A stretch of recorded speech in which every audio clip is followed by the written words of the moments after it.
쉽게 말해, 내가 정기 휴무를 추진해야 한다고 생각한다면 국회로서 어떤 일을 해야 할지 생각해보고, 대형마트 정기 휴무를 반대한다면 정부로서 어떤 일을 할 수 있을지 생각해봐요.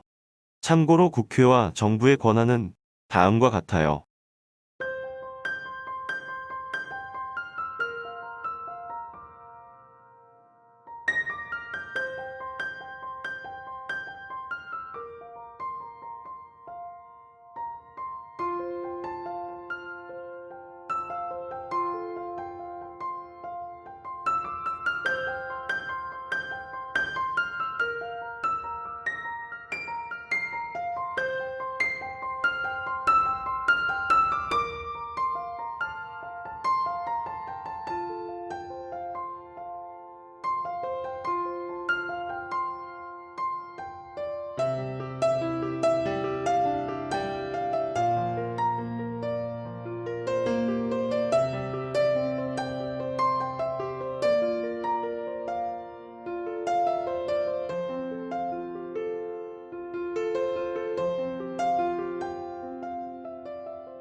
대형마트 정기 휴무를 추진하는 저는 국회 입장이네요. 저라면 법안을 통과시키고 정부가 반대한다면 국정감사를 통해 정부를 견제하고 대정문 질문을 통해 전통시장을 보호해야 한다고 주장할 것 같아요. 저는 대형마트 정기 휴무에 반대니까 정부 입장이네요.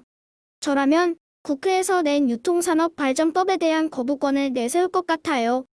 선생님, 실제로는 어떻게 되었나요? 실제로는 국회에서 공청회가 열려 전통시장이 보호되어야 된다는 여론이 형성되었어요. 국회는 대형마트의 정기 휴무를 담은 유통산업발전법 추진을 결정했지요.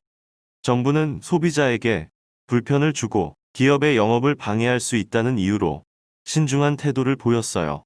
이에 국회는 대정부 질문을 통해 전통시장을 보호하는 법이 필요하다며 정부를 견제했지요.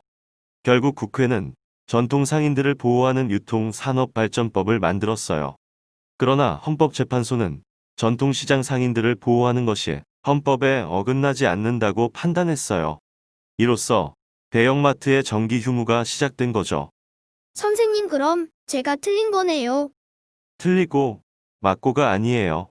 어디에 더 가치를 두느냐에 따라 의견이 나뉜 것이죠. 수많은 사회 문제 대부분은 맞고 틀리고가 없는 경우가 많아요. 그래서 하나의 사회 문제에 국회, 정부, 법원이 모두 참여하는군요. 또 서로 견제하도록 하여 여러 의견이 충분히 반영되거나 의논되게 하고요.